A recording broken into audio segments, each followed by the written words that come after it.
ओम श्री गणेशाय नमः। बोलिए श्री शंकर पार्वती भगवान की जय। आइए श्री शिव महापुराण के आज की भाग की कथा का श्रवण करते हैं। अपने ग्रह सूत्र के अनुसार सुखांत कर्म करके अर्थात परिसमूहन, उपलेपन, उल्लेखन, मृद उद्धरण और अभ्युक्षण इन पंचभू संस्कारों के पश्चात वेदी पर स्वाभिमुख अग्नि को स्थापित करके कुशकंडिका के अनंतर प्रज्वलित अग्नि में आज्य भागांत आहुति देकर प्रस्तुत होम का कार्य आरंभ करें। कपिला गाय के घी से 11, 101 अथवा 1001 आहुतियां स्वयं ही दें अथवा विद्वान पुरुष शिव भक्त ब्राह्मणों से 108 आहुतियां दिलाएं। होम कर्म समाप्त होने पर गुरु को दक्षिणा के रूप में एक गाय और बैल देने चाहिए। ईशान आदि के प्रतीक रूप जिन 5 ब्राह्मणों का वरण किया गया हो उनको ईशान आदि का स्वरूप ही समझें तथा आचार्य को साम सदा शिव का स्वरूप माने।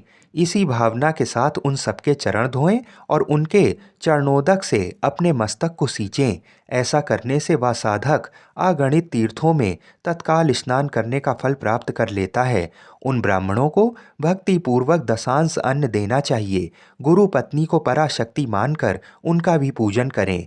ईशान आदि क्रम से उन सभी ब्राह्मणों का उत्तम अन्न से पूजन करके अपने वैभव विस्तार के अनुसार रुद्राक्ष, वस्त्र, बड़ा और पुआ आदि अर्पित करें। तदनंतर दिक्पाल आदि को बलि देकर ब्राह्मणों को भरपूर भोजन कराएं।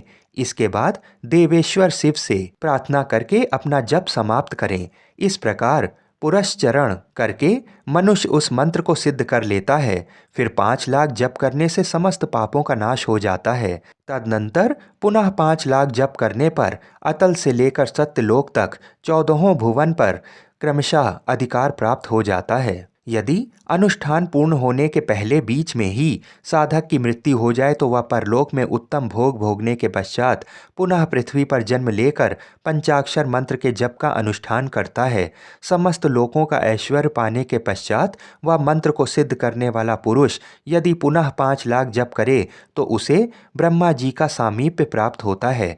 पुनः 5 लाख जप करने से सारूप्य नामक ऐश्वर्य प्राप्त होता है। 100 लाख जप करने से वह साक्षात ब्रह्मा के समान हो जाता है। इस तरह हिरण्यगर्भ का सायुज्य प्राप्त करके वह उस ब्रह्मा का प्रलय होने तक उस लोक में यथेष्ट भोग भोगता है। फिर दूसरे कल्प का आरंभ होने पर वह ब्रह्मा जी का पुत्र होता है। उस समय फिर तपस्या करके दिव्य तेज से प्रकाशित हो वह क्रमशः मुक्त हो जाता है। पृथ्वी आदि कार्य स्वरूप भूतों द्वारा पाताल से लेकर सत्यलोक पर्यंत ब्रह्मा जी के 14 लोक क्रमशः निर्मित हुए हैं। सत्यलोक से ऊपर क्षमा लोक तक जो 14 भुवन हैं वे भगवान विष्णु के लोक हैं। क्षमा लोक से ऊपर सूची लोक पर्यंत 28 भुवन स्थित हैं। सूची लोक के अंतर्गत कैलाश में प्राणियों का संहार करने वाले रुद्रदेव विराजमान हैं। सूची लोक से ऊपर अहिंसा लोक पर्यंत 56 भुवनों की स्थिति है। अहिंसा लोक का आश्रय लेकर जो ज्ञान कैलाश नामक नगर शोभा पाता है उसमें कार्यभूत महेश्वर सबको अदृश्य करके रहते हैं। अहिंसा लोक के अंत में काल चक्र की स्थिति है। यहाँ तक महेश्वर के विराट स्वरूप का वर्णन किया गया। वहीं तक लोकों का तिरोधान अथवा लय होता है। उससे नीचे कर्म का भोग है और उससे ऊपर ज्ञान का भोग है।